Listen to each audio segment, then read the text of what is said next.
see on your screen that we have some selected percentage players that have high percentage owners at the moment. So I was just going to say we could maybe have a quick chat through those guys. What do you think? Whilst we're waiting for some Rate My Teams to come into the chat. Does that sound like a good idea? Sounds good. Cool. So obviously topping the list is Salah. I think there's a lot of people talking about whether Salah is a go or a no-go. We have covered that a couple of times on this show already. So I'm not sure we need to go over it again because you can probably catch that on a few videos. But I think just quickly, Brett's a yay, Kurt's a nay, absolutely. Possibly. Have you changed your mind, Kurt? Have you been I never changed my yet? mind. I was no Harry Kane last season in August and he didn't score, so I'm going balls deep again tonight. He's going. I'm sticking with it. I'm sticking with it. There's no changing. Okay. So the next one on the list, which surprised me a fair bit, I have to say, is Firmino. So what do we all think on that? Kurt, do you want to go first? I have Firmino in my team, and it's simply because I think he's probably cheap. He's cheap compared to where he was last season. If you look at the the prices, I think if we had across Mane potentially as well, but Firmino did a lot of good things last season. He got 15 goals, it's his highest in his third season, 8 assists, which is his joint second, but also his worst. 181 points. He ended up the season 9.5. I think I was expecting, as well as everyone else, 10 million, 10.5 around there. 9.5 is still quite cheap, and for me, it gives me a nice way, to say I've got at least some Liverpool coverage if the no Salah theory goes out the window come game week 1. But he's quite cheap. I think you look at Liverpool; they are a good attacking team. You look at their first 3 fixtures: West Ham, Palace, and Brighton. I mean, and with people talking about the early wild card potentially, and having it planned, Firmino becomes a must-have for that, because after that, fixtures get trickier. And the games potentially could get a bit harder with teams learning to play against them. So I feel like Firmino, for me, good first few game weeks, and his record speaks for itself. He's consistent with the rate in which he scores goals. Yeah, he's 35% own. No, hang on. We've got that's correct.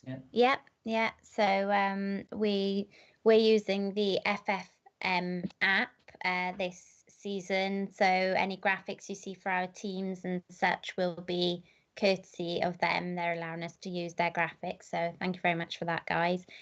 So yeah, 35% owned.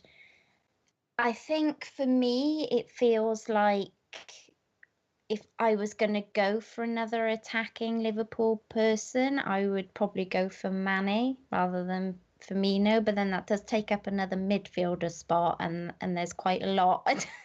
I'll pass it over to Brett in a minute, but there's quite a lot going on in that midfield area already. I have flirted after doing a video this week with the idea of putting Cater in, I think his name is, from Liverpool. He started tonight's game as well.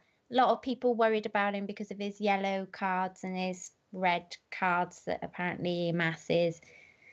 Not really worrying me, because I kind of think, well, this is a whole new ball game, the Premier League, and he's under Klopp, and so I don't know. It's the sort of thing where he could be worth an early punt. But I'll pass it back to you, Brett, on Firmino, if you've got anything to add there, really. Yeah, Firmino, it's funny. He's one that's worrying me at the moment, because only today, like looking at the percentage that own him, and similar to Kane, I've seen a lot on Twitter recently about this strategy to own the highest owned players to begin the season and protect your rank. And for whatever reason, I'd never even thought of that concept. I'd always just kind of played my own game and what have you. So it makes sense to me. I'm starting to buy into this now. To start the season, look, get the high-owned players. At least then, if they do explode into form, it's not going to damage your rank too much. So I've been buying into that, but then all of a sudden I realised, hang on, I don't have Firmino and I don't have Kane. And now, even though you're not seeing them in many teams on Twitter, you look at how highly owned they are, and that's starting to worry me. So Firmino is definitely someone that's coming back into my considerations, because, like you say, sometimes you get players in FPL that are such good value, it almost seems criminal not to go for them.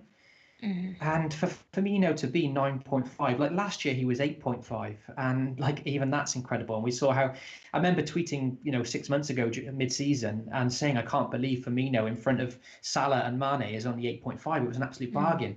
And he's a bargain again. 9.5 is very affordable. It's not budget breaking, and for him to be so highly owned, I'm at a point now where I've already got I've got Salah and I have gone for Keita, funny enough. I've got Keita in my team currently. And yeah, me too, actually. How weird is that? Yeah, he's been in my team for the last 2 weeks, I would say now. I've got a really good feeling about him, and we can talk a bit more about him later. But, the problem with Firmino now is that almost every team that we've seen has either Robertson, Van Dijk, or Trent Alexander-Arnold. So they've got one interest in the defence now, and I have two. But I would have to actually drop one of the defenders to bring in Firmino. So it's almost like if I want Firmino, I got to go triple Liverpool attack and not cover the defence, which it's hard to accommodate them all. Everyone's so excited about this Liverpool team, aren't they? And any of the players could deliver. So Firmino's not in my team currently, but with that ownership and with that price, I'd be lying if I say he's certainly in my consideration still, because if he does get a brace, in the first game week, it could really be damaging, I think it was the sort of thing where in the World Cup, I wasn't bowled over by him. And so you almost kind of forget, like you probably have the people who didn't really watch the World Cup and then have come back to the Premier League and like, oh, hang on a minute, it's Firmino straight in my team. He did well last season. Do you know what I mean? And so you can almost kind of forget that a little bit, I guess. He's just improved year on year as well. Like, last year was his best season, and he just seems to keep getting better. And I think because he's in front of such quality players, Keita, Salah, Mane, he got another goal tonight, Firmino. in another friendly. I don't know what the ending score was, but Firmino scored. Salah assisted him, so the names are back straight away.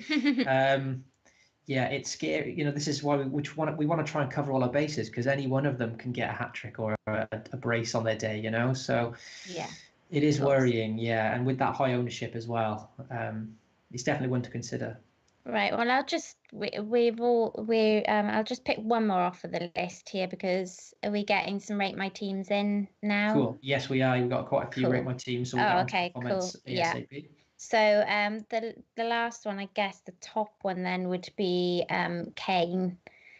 I personally have only started getting a bit worried about Kane. 32.4% owned, and now I'm starting to feel a little bit like I haven't got him in my team. But then I remember his form in August, and then I start to think, should I be worried? What do you think, Kurt? Should I be worried about Kane? You should be more worried about probably owning Salah, I'd say. That's a massive worry. The thing is, Spurs released a video saying effectively that all the England players, Kane, Ali, that all the big players are back in training. So that sort of put people on alert a bit as to maybe they could be ready game week 1. I would be, I'm not sure. If he played game week 1 from the get-go, I'd be surprised and not surprised. I'd be surprised in the fact that he's barely had a rest, and Kane has burnt out in previous seasons after playing too much. I think not last season, the season before, you could tell he burnt out, and especially when he played in the Euro season before that, having been used so much, he burnt out again. They face the potential of him burning out mid-season if he starts so early and continually plays. Then I wouldn't be surprised, because you think, well, who else have they got that's a striker that can match Kane? And the answer is no one. Well, no one could really match Kane in the Premier League, but the only other striker they've got out and out is Llorente, who even still thinking about it, I don't understand how Spurs thought that'd be a good signing when they made it. It just doesn't make sense. So What were they? I wouldn't be surprised, but it is Newcastle. It's not as if it's a massive game. They need 3 points because come the end of the season, those 3 points really could matter against a rival. It is only Newcastle, and if you look at next game, they're at home to Fulham. So it's games that you can rest them. Game week 3 is away against Manchester United Monday night. So that's a potential, but it's always going to be worrying because A, Kane in August is a thing, and B, because of the World Cup and the fact that we went all the way through. We played a day. The only reason we didn't play in the final, well, we played the day before, so we effectively had him used all through the summer, in which he did play in the third place playoff. So it's interesting. I'd be surprised if he started because they have got 2 winnable games. So I think you can be safe for the first 2 game weeks at least. Yeah. I think there are probably better options out there just to start off the game week. But I would say probably the most basic and boring answer ever, which is try and have a plan to get him back in if you're not planning on using your wild card early, really, I think.